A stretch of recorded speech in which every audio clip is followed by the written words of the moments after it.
আপনি হয়তো ভাবতেছেন আমার লাইফে কেন এমন হলো, একটু জীবনটাকে উল্টে দেখুন, দেখবেন আপনার জীবনটা আবার অন্যরকম হয়ে যাবে। জীবন কেমন এটা নির্ভর করে আপনি জীবনকে কিভাবে ফোকাস করতেছেন। আপনি দুঃখী নাকি সুখী, আপনি সফল নাকি ব্যর্থ, এটা আপনার ফোকাসের উপরে নির্ভর করতেছে। যদি নিজের জীবনটাকে চেঞ্জ করতে চান তাহলে নিজের জীবনের ফোকাসটাকে পরিবর্তন করুন, আপনার জীবনটা আসলেই পরিবর্তন হয়ে যাবে। হ্যালো ভিউয়ার, সবার কি অবস্থা? সবাই কেমন আছেন? আই হোপ সবাই ভালো আছে। আজকের ভিডিওর টপিকটা ছিল যে জীবনকে উল্টে দেখুন, জীবন পাল্টে যাবে। তো চলুন আজকের মূল ভিডিওটা আর দেরি না করে শুরু করা যাক। এই ভিডিওটাকে আমি অ্যাকচুয়ালি দুইটা পার্ট করেছি, আজকে এটা প্রথম পার্ট, কালকে ইনশাল্লাহ নেক্সট পার্টটা আপলোড করব।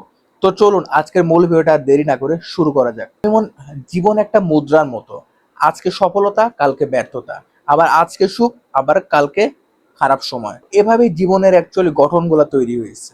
আপনার ব্রেন ব্যালেন্সটা যদি ঠিক থাকে তাহলে আপনি লাইফের দুই পাশ থেকেই সাফল্য জিনিসটাকে অর্জন করতে পারবেন।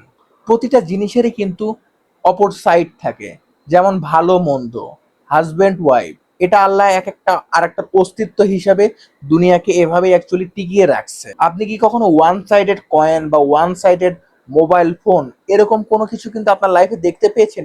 কখনোই কিন্তু দেখতে পাননি। এর কারণ কি? আল্লাহ তাআলা ভারসাম্য রক্ষার জন্য, অস্তিত্ব রক্ষার জন্য দুইটা পাশ যে কোনো একটা বিষয়ের সৃষ্টি করছে। সবকিছুরই দুইটা সাইড হয়, এটা ছাড়া কখনো এক্সিস্ট করতে পারবেন না আপনি। Everything is dual, everything has poles, everything has its pair of opposite. প্রত্যেকটা জিনিসেরই দুইটা করে সাইড থাকে, এটা একটার আর একটার বিপরীত হতে পারে বা জোড়ায় জোড়ায় থাকতে পারে। আপনি মনে করতেছেন একটা প্রবলেমে পড়ছেন, এর কোনো সম্ভাবনা নেই, অপর সাইডে দেখবেন একটা সম্ভাবনা আপনার জন্য খুলে গেছে। আপনি চেষ্টা করার মাধ্যমে সেই জিনিসটাকে কিন্তু বুঝতে পারবেন বা ধরতে পারবেন। আপনি যদি সমস্যার দিকে ফোকাস করতে থাকেন না, তাহলে সমস্যাটাই দেখতে পারবেন, সম্ভাবনাটা না। কারণ আপনার ফোকাসের উপরই আপনার জীবন নির্ধারণ হবে। তেমনি করে কিন্তু নিউটনের তৃতীয় সূত্র ছিল যে প্রত্যেকটা ক্রিয়ার সমান এবং বিপরীত প্রতিক্রিয়া আছে। মানে একটা জিনিসকে আপনি যখন প্রেস করবেন সেটারও কিন্তু রিটার্ন আসার সম্ভাবনা আছে। আপনি যখন ফুটবল খেলায় একটা বলকে প্রেস করেন, সে বলটাও কিন্তু উল্টা আপনাকে প্রেস করে।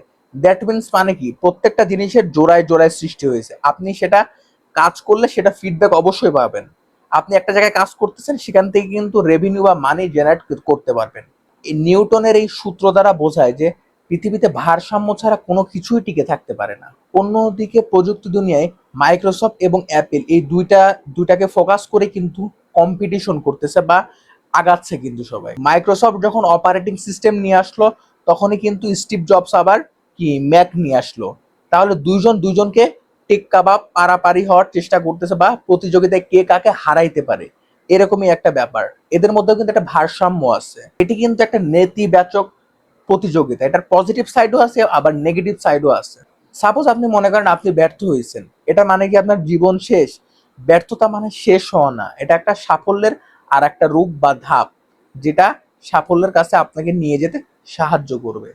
আপনার জীবনের প্রতিটি দুঃখ কিন্তু সেম, যে আপনি যখন কোনো খারাপ সময় থাকবেন, একটা সময় গেলে কিন্তু ওই জিনিসটাকে রিকভার হবে বা আপনার লাইফেও কিন্তু ওইরকম ভালো একটা পসিবিলিটি আসার সম্ভাবনাও থাকবে। অন্যদিকে brain balance is equal to bank balance. আপনি যদি ব্রেন ব্যালেন্সটাকে ডেভেলপ করেন, আপনার ব্যাংক ব্যালেন্স কিন্তু অটো বেড়ে যাবে। সাপোজ আপনার ব্রেন ব্যালেন্সই নাই, আপনার ব্যাংক ব্যালেন্স কিন্তু কোনোদিনও হবে না। এখন আপনার কাছে 10 কোটি টাকা দেওয়া হলো, 10 বছর পরে এই টাকা কিন্তু খোঁজই পাওয়া যাবে না। কিন্তু আপনার ব্যাংক ব্যালেন্স যদি থাকে, ওই 10 কোটিকে আপনি 10,000 কোটিও বানাতে পারবেন। শুধু মেইনলি টার্গেট হচ্ছে আপনার ফোকাস, আপনি আপনার জীবনকে কিভাবে ফোকাস করতেছেন। যদি আপনি আপনার লাইফে ব্যর্থতাকে চ্যালেঞ্জ নিতে না শিখেন বা ব্যর্থতাকে স্বাগত জানাতে না পারেন, তাহলে আপনার জীবনের সম্ভাবনা জিনিসটাকে না আপনি বুঝতেই পারবেন না বা খুঁজেই পাবেন না। তাদের জীবনেই পরিবর্তন আসছে বা চেঞ্জ আসছে, যারা ব্যর্থতাকে অ্যাকচুয়ালি সাফল্যের সিঁড়ি বানিয়ে উপরের দিকে উঠছে। আচ্ছা, আপনার কি একটা কোশ্চেন কখনো মনে আসছে, আমাদের জীবনে এত দুঃখ কষ্ট বেদনা কেন? কারণ এটা আমাদের জীবনের এক একটা ধাপ। এই এক একটা ধাপকে যখন আমরা অতিক্রম করতে পারবো, আমাদের জীবন আস্তে আস্তে এমনি সাফল্যের দিকে আগাতে হবে। সাপোজ আপনি একটা বিজনেস করতেছেন, বিজনেসের প্রথম 10টা বছর কিন্তু আপনাকে প্রচুর পরিমাণে হার্ড ওয়ার্ক করতে হবে। সেটা যে কোনো ক্ষেত্রেই হোক, সেটা বিজনেস না, আপনি যে কোনো কাজেই যান না কেন। কারণ কষ্ট ছাড়া কেষ্ট মেলে না, একটা কথা আছে, ব্যাপারটাও সেম। আর একটা জিনিস দেখেন, আমরা যখন কোনো একটা প্রবলেমে পড়ি, আমরা কিন্তু সবসময় প্রবলেমের উপরেই কিন্তু জিনিসগুলোকে নিয়ে চিন্তা করতে থাকি বা সম্ভাবনা জিনিসটাকে কিন্তু সহজে ধরতে পারি না। এর কারণ কি? কারণ ছোটবেলা থেকে আমাদের ওইভাবে অ্যাকচুয়ালি আমাদের ব্রেইনকে প্রোগ্রাম করা হয়েছে যে কোনো একটা প্রবলেম দেখলে প্রবলেমের উপরে ফোকাস করব, কিন্তু সম্ভাবনার উপরে ফোকাস করব না। আমাদের ব্রেনের সিস্টেমগুলোও এমন হয়ে গেছে যে নিউরাল এর বাইরে চিন্তা করতে পারে না, এর বাইরে প্রসার হতে পারে না। ওই যে একটা কথা আছে না, হোয়ার ইওর ফোকাস এক্সপেন্স, আপনি যেদিকে ফোকাস করবেন আপনি ওর ব্রেনও ওই দিকেই যাবে। জীবনকে পাল্টাতে হলে জীবনের উল্টো সাইডটা একবার ভেবে দেখেন যে এর বিপরীতেও আমার লাইফে কি আছে, তাহলে আপনার জীবনকে আপনি একটা পর্যায়ে গিয়ে আগাতে পারবেন বা জীবনে কিছু করতে পারবেন। তো এই ছিল আজকের ভিডিওটা। তো ভিডিওটা কেমন লেগেছে সেটা কমেন্টে জানান, আর ভিডিওটা আসলেই ভালো লেগে থাকে একটা লাইক তো অবশ্যই দিবেন, আর চ্যানেলটিকে তো অবশ্যই সাবস্ক্রাইব করুন। তো আজকে এখানে শেষ করছি, আল্লাহ হাফেজ।